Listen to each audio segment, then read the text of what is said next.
Good morning student.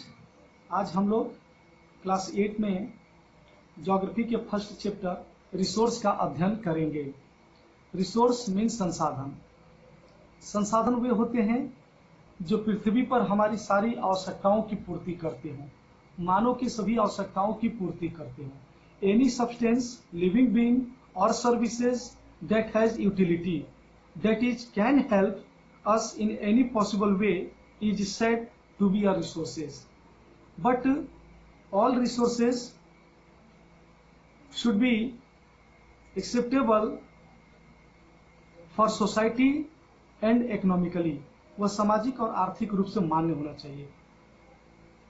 जो लोग नशा करते हैं, अफीम इत्यादि तमाम चीजों का इस्तेमाल करते हैं, वह उनके लिए जरूरी है, लेकिन वह संसाधन नहीं हो सकता। और मानव के लिए अगर कोई चीजें उपयोग न आए तो भी संसाधन नहीं है। फॉर एग्जाम्पल, कोल की बात करते हैं। कोयला पृथ्वी के अंदर पड़ा हुआ है, लेकिन अगर उसका उपयोग नहीं है तो वह संसाधन नहीं है। जब मानव के लिए उपयोगी हो जाता है तो वह संसाधन हो जाता है। आपसे संबंधित बात करते हैं। फॉर एग्जाम्पल हम लोग लेते हैं book, stationery material, cloth, utensil, furniture, teachers school, river, water, electricity. So for example of the resources, a substance may or not be the resources depending on our knowledge. For example, how to write with a pen. हम pen से कैसे लिखते हैं? अगर pen से हम लिखना नहीं जानते, अगर हमें पता नहीं रहता कि पेन से हम लिखना जानते हैं, वो हमारे लिए इस्तेमाल नहीं है, तो हमारे लिए रिसोर्स नहीं हो सकता। So we can develop different type of technology to utilization of the resource.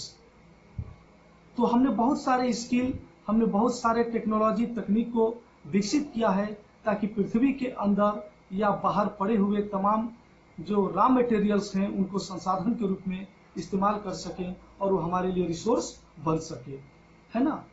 For example हम लोग लेते हैं एक और दूसरा उदाहरण लेते हैं वाटर का। बहुत समय तक पहले यह जानकारी नहीं थी कि बिजली वाटर से बनाई जा सकती है, इलेक्ट्रिसिटी सप्लाई किया जा सकता है। लेकिन बाद में जब हमने टेक्नोलॉजी को डेवलप किया तो वाटर से हमने जो है हाइड्रो इलेक्ट्रिसिटी डेवलप किया, जल विद्युत हमने प्राप्त किया, जो आज एक बहुत बड़ा और सबसे सस्ता जो है एक बिजली उत्पादन करने का संसाधन है। तो जल हमारे लिए यहाँ पर एक बहुत बड़ा महत्वपूर्ण संसाधन के रूप में आता है। अब हम लोग देखते हैं टाइप्स ऑफ रिसोर्सेज। रिसोर्सेज के प्रकार on the basis of distribution. First of all we can study on the basis of distribution.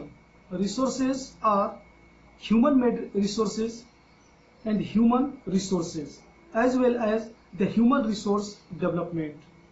First, human made resources. Human made resources की बात करते हैं। Human made resources have not provided to us by the nature. यह जो हमें सीधे प्रकृति से प्राप्त नहीं होता है, बल्कि हम इसका निर्माण करते हैं। फॉर एग्जाम्पल रोड, ब्रिज, यह मानव के द्वारा बनाया गया संसाधन है जो हमारे लिए बहुत ही उपयोगी है। एक क्षेत्र से दूसरे क्षेत्र में जाने के लिए ट्रांसपोर्ट का डेवलप होना बहुत जरूरी है, क्योंकि हमारी अर्थव्यवस्था को मजबूत करता है। ट्रांसपोर्ट जो सिस्टम है, जो रोडवेज है, वह एक प्रकार से लाइफ लाइन है किसी भी देश की अर्थव्यवस्था के लिए। तो human made resources is very very important for our country और इकोनॉमी। ह्यूमन रिसोर्सेज, ह्यूमन अपने आप में रिसोर्स है, मानव अपने आप में संसाधन है, क्योंकि पृथ्वी पर पड़ी हुई प्रत्येक बेकार वस्तु को अपने लिए उपयोगी बनाता है। अभी हमने बताया कि कोयला बेकार पड़ा हुआ है, लेकिन जब उसका हम इस्तेमाल कर लेते हैं, कोयला हमारे लिए उपयोगी है, तो उस कोयले को मानव ने बनाया। तो मानव अपने आप में एक जो है रिसोर्स है। अब वो कैसे है?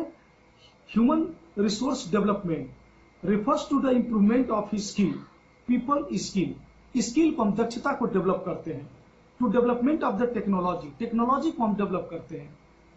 For to improvement our skill, so the human और ऑलवेज टू बी कॉल्ड और रिसोर्सेज। मानो अपने आप में हमेशा रिसोर्स कहा जाता है, क्योंकि वह प्रत्येक वस्तु का उपयोग करता है। तो इस तरीके से हम लोग अब ओरिजिन के आधार पर रिसोर्स को क्लासिफिकेशन करते हैं, वर्गीकरण करते हैं। Biotic and a biotic resources. तो बायोटिक के अंतर्गत जब हम लोग जो करेंगे, A biotic resource is a living resource. सभी जीवित जीव जंतु, क्योंकि हर जीव जंतु इस पृथ्वी पर अगर है तो कहीं ना कहीं उसकी उपयोगिता है। मिल्क इत्यादि के लिए हम गाय, बफेलो इत्यादि का इस्तेमाल करते हैं। जो है उसी प्रकार से जो हॉर्स है वह भी प्राचीन काल से लेकर आज तक जो विभिन्न कार्यों में उपयोग होता है, सामान को ढुलाई इत्यादि में कार्य होता है। जो हाथी इत्यादि की बात करते हैं वह भी जो है पहाड़ी क्षेत्रों इत्यादि में बहुत जो बड़े बड़े टिम्बर होते हैं जो लकड़ी के, उनको ढोने का काम करते हैं। तो all the living organs are resources for their economy. Second, abiotic. Abiotic means non living organs, जिसे पहाड़ हो गया, पर्वत हो गया, ये सभी, अब तो नदियों को भी लिविंग ऑर्गन्स सुप्रीम कोर्ट ने मानने लगा है। तो इस आधार पर बहुत सारे ऐसे नॉन लिविंग ऑर्गन्स भी हैं। हम लोग गिट्टी की बात करते हैं जो रेलवे लाइन पर बिछाई जाती है, मकान में हम इस्तेमाल करते हैं बनाने में। तो बहुत सारे रिसोर्स है जो कहीं ना कहीं लकड़ी की बात करते हैं, काट देने के बाद वह भी जो हमें मेज, फर्नीचर इत्यादि में काम आता है, और इस तरीके से वो हमारे लिए एक संसाधन होता है। Second, on the basis of renewability, नव्यकरणीयता के आधार पर, non renewable resources, renewable resources. Renewable resources can be used without any